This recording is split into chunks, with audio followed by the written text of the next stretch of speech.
Buenas noches, bienvenidos un miércoles más a La Bitácora, el programa de tertulia debate de Popular Televisión Galicia. Hoy seguiremos ahondando en el tema del futuro de Nova Caixa Galicia. Trataremos también sobre el asquerosísimo negocio del sexo que mueve en el mundo miles de millones. También hablaremos de los sin techo, el problema que tienen estas personas cuando llega la noche y que buscan, como los animales, un lugar donde guarecerse. Es necesaria en Galicia una ley de convivencia para que en los centros escolares reine realmente la armonía, porque todos no, pero muchas personas están en contra, muchos colectivos están en contra de este anteproyecto de ley de la Xunta. Hablaremos de todo esto en la segunda parte del programa, en la tertulia. Antes, como siempre, abrimos página con la entrevista. Hoy tenemos a un entrevistado, siempre digo de lujo, pero es que es verdad que los entrevistados que vienen aquí son casi todos de lujo. Hoy tenemos a don Antonio Salgado. Es un experto, digamos, contertulio. A lo largo de los últimos 20 años participó en muchos medios de comunicación, creando opinión, ayudando a formarse el público, que el público se formara opinión. También hizo sus incursiones en el mundo de la farándula. Él en realidad es marino mercante y de lo que más sabe es de mar. En la actualidad es uno de los grandes expertos en seguridad marítima. Don Antonio, buenas noches y bienvenido a La Bitácora. Muchas gracias. Bien, pues hombre de mar, hombre que de mar lo sabe todo. Tenemos una noticia fresquísima de un barco encallado en Málaga. Al oír Málaga pensamos siempre en Galicia. ¿Puede extrapolarse este problema aquí a nuestras costas? Naturalmente. Bueno, yo soy experto en una materia que es el Sistema Mundial de Socorro. Y bueno, soy portavoz de un grupo de expertos. Bien, el problema de Málaga es evidente que es extrapolable a las costas de Galicia. Mire usted, ayer a las 6 de la mañana dicen que encalló, en realidad varó en las costas de Málaga, en Vélez, Málaga, un portacontenedores con 274 containers, una cubertada importante de containers, y bueno, pues apareció por obra y gracia del Espíritu Santo. El Ministerio de Fomento nada dice, de nada informa. Y bueno, pues los ciudadanos de Málaga, yo tuve ocasión hoy de hablar con varios medios de comunicación y están alarmados ante la falta de noticias. Es decir, ¿por qué es extrapolable Galicia? Recordemos el Prestige. En 5 minutos, el capitán Mangoura era culpable de todo y su tripulación, pues una pandilla de muchachuelos que nada sabían para responder a la alerta y a la alarma social creada. Este barco, pues nosotros hemos denunciado en distintos medios de comunicación el por qué ha aparecido ahí. Y bueno, pues otra vez queda la gestión de la Sociedad Estatal de Salvamento y Ministerio de Fomento, Dirección General Marina Mercante, pues digamos al descubierto, muy cuestionada. ¿Por qué? Porque hay un Real Decreto, el 210 del año 2004, donde se crean los equipos de intervención inmediata. Es decir, ese barco parece ser que tuvo problemas a las 3 de la mañana. Dicen que por fallos en el GPS y posiblemente fuera un fallo en la máquina. Entonces fue derivando hacia la costa y aparece a las 6 de la mañana. Claro, hay lo que los medios de comunicación desconocen, que es el sistema automático de identificación de buques. Es decir, ese barco está perfectamente controlado en un ordenador por los centros coordinadores de salvamento, siempre y cuando el capitán, lógicamente, diera la alerta de socorro. Sí, a raíz del Prestige, ¿cambiaron las cosas? Cambió todo para bien, es decir, hay reales decretos y órdenes comunicadas, y bueno, pues hay un nuevo plan de salvamento 2010-2018 que efectivamente ha mejorado sustancialmente el salvamento marítimo. Ya no se habla de un gabinete de crisis, esto se demostró en el ejercicio Mediterráneo 2008, que es un protocolo utilizado en el caso del Prestige, que no deja de ser un protocolo de protección civil, cuando en realidad lo que está constituido por un convenio internacional llamado PRC es el órgano rector. Es decir, ahí están los políticos, y los políticos están ahí perfectamente controlados, es decir, tienen que estar sujetos a las directrices, a las pautas marcadas por una Dirección Ejecutiva de Operaciones de la Mar, que no son otros que los marinos mercantes en sus distintas especialidades. Bien, se me están ocurriendo un montón de preguntas, pero es que no quiero centrar el tema ni en la seguridad marina ni en el Prestige, y sí quiero hacerle una pregunta que tenía preparada para un programa pasado al que usted iba a acudir, y íbamos a hablar precisamente de la alacrana. ¿Cómo es posible que no haya un acuerdo internacional para acabar con la piratería pues en las costas de Somalia, Madagascar y toda esa zona donde continuamente son apresados pues barcos de todas partes, incluidos españoles con tripulación gallega?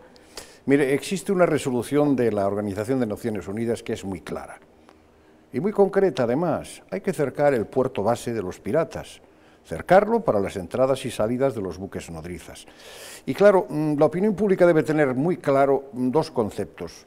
No es lo mismo que la navegación en convoy desde el Golfo de Adén de buques mercantes que transportan alimentos pues, a países pobres, que la navegación en alta mar de los buques pesqueros, en este caso españoles.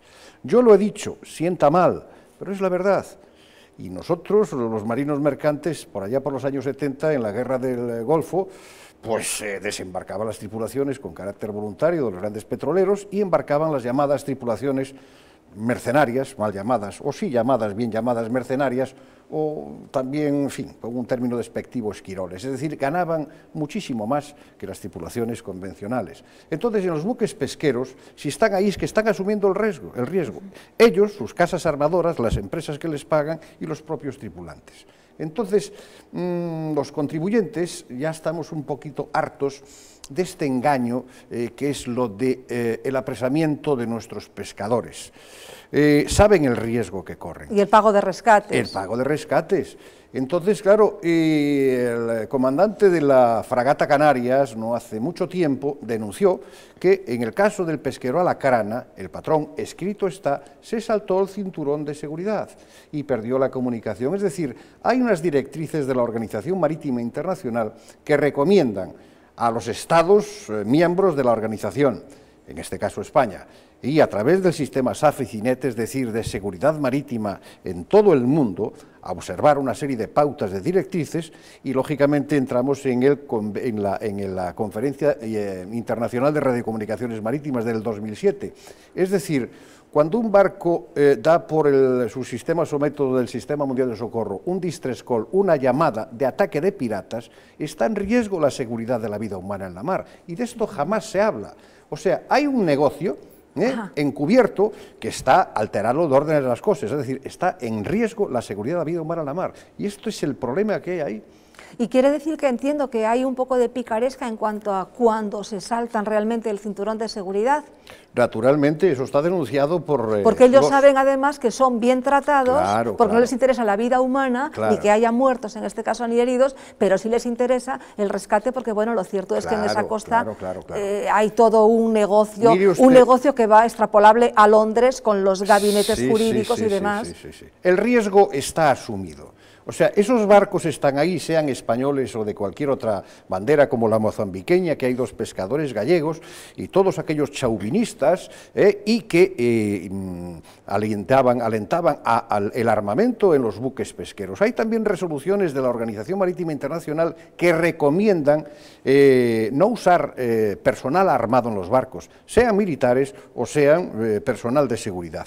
Entonces, a mayor armamento en los buques pesqueros, mayor armamento en los piratas. Recuerde usted que han secuestrado barcos mercantes cargados con armas, y esto es un grandísimo riesgo. El día que los piratas ataquen con armamento, en fin, muy sofisticado, como pueden ser misiles, oiga, que nadie se inventa nada, y entonces pues tengamos una catástrofe humana ahí tremenda, entonces ¿quién será el responsable? Esa es la pregunta. Bueno, la verdad es que el tema es muy interesante, da para mucho y se me ocurren pues preguntarle muchas cosas, pero es que quiero abordar otra cuestión que me parece también muy interesante, y es que usted, aparte de todo esto que hemos dicho, aparte que usted canta, sí, sí. Por lo menos canta ahora, ¿no? Pertenece a un grupo, se llama Amizade, y bueno, pues no solamente canta en casa, sino que hacen actuaciones y además con muchísimo éxito, y además así es recogido en los diferentes medios de comunicación. Sí, ¿no? llevamos muchos años, mi mujer y yo, desde que vivíamos en Madrid, nacimos cantando ya en yo creí que el grupo Amizade profesionales era... de zarzuela, y llevamos 21 años en Galicia participando en diversos grupos y coros. Pero ahora en el yo caso creí que Amizade era más reciente. No, ahora en el caso que nos ocupa, yo estoy en Amizades, que nace en la Tuna de Veteranos de La Coruña hace 10-12 años, y está compuesta pues de grandes genios de la instrumentación y del canto, en grandes orquestas de los años 70, como fueron la Orquesta Finisterre, los Keys, la Orquesta Trébol, un componente actuó en la última etapa de los Tamara, y bueno, pues en fin, es un grupo muy compacto, con un gran manager que es Luis Fraga y un grandísimo director que es Enrique Rodríguez Iglesias, que no en balde fue director de la Sinfónica de Melide, es director de la Orquesta de Pulso y Púa Albéniz y dirige al Coro Millennium también, y aparte pues trabaja con su grupo profesional que se llama Noroeste. Es decir, es un virtuoso de la instrumentación, y aquí pues en fin, la técnica vocal es muy importante y el éxito está ahí. El éxito está ahí, además tienen un CD con una recopilación de una antología de canciones. El octavo ese. Sí, este es el octavo, sí. ¿no? Que además hacen actuaciones pues a favor de las personas que padecen cáncer, ¿no? La Asociación Española contra el Cáncer. Han tenido una actuación con muchísimo éxito en el Real Club Náutico de Vigo, y ahora tienen precisamente otra para el día 27 de mayo en el Teatro García Barbón, por iniciativa y obra y gracia de la Junta Local de la Asociación contra el Cáncer de Vigo. ¿Cuánto tiempo suele durar la actuación? Pues hora y media, casi 2 horas, porque son 16, 18 canciones. ¿Qué canciones tienen en el repertorio? Bueno, pues canciones de toda la vida, como Granada, México, canciones italianas como Guitarra suona più piano, 2 canciones de los Tamara, en fin, composiciones y arreglos personales de nuestro director, es decir, canciones canarias, popurris canarios, popurris mexicanos, que hacen que el público vibre con este grupo, es decir, la conexión, la complicidad del grupo con el público y el público con el grupo es tremenda. Y esto se pudo demostrar en el Real Club Náutico de Vigo el pasado 6 de febrero, domingo, que a las 7:30 de la tarde, la gran familia del cáncer, nos reunimos allí y fue un acto muy emotivo, porque el cáncer es tristeza y es muchas cosas, pero también es alegría, porque el día de la conmemoración contra el cáncer, la gran familia del cáncer tiene su día, y allí la gente tuvo melancolía, hubo lágrimas, hubo sonrisas, pero sobre todo mucha alegría, porque ahí estábamos todos.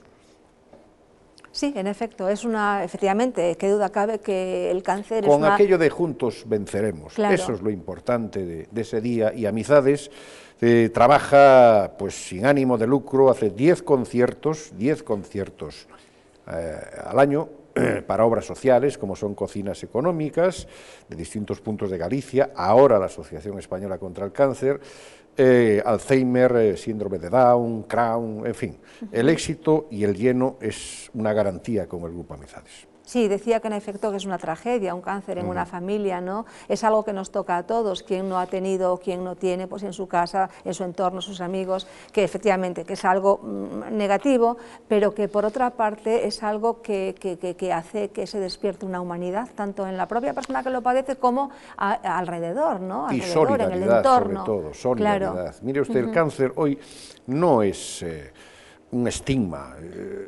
Me decía hace muy poco tiempo un hombre que conocí, sin pelo, que en su pueblo alguien le decía, bueno, no lleva pelo y tiene esta enfermedad, por algo será. Es muy duro escuchar esas cosas, es muy duro. Pero hay gente que todavía piensa de esa manera. Y yo creo que el Día Mundial contra el Cáncer ayuda a reconducir las ideas de la sociedad, y que todos apoyen esta noble causa, porque es una enfermedad muy común y de la que nadie está libre. Nadie está libre, claro. Entonces, claro, el reunir este día pues autoridades, representaciones, familiares, enfermos, público, es, digamos, un núcleo, es un núcleo humano combativo. Yo conozco también a una señora, tuve ocasión de conocerla, que su padre se murió de cáncer y tiene su negocio y tiene pues 4 o 5 hijos. El día contra el cáncer cierra el negocio y sale a postular con sus hijos.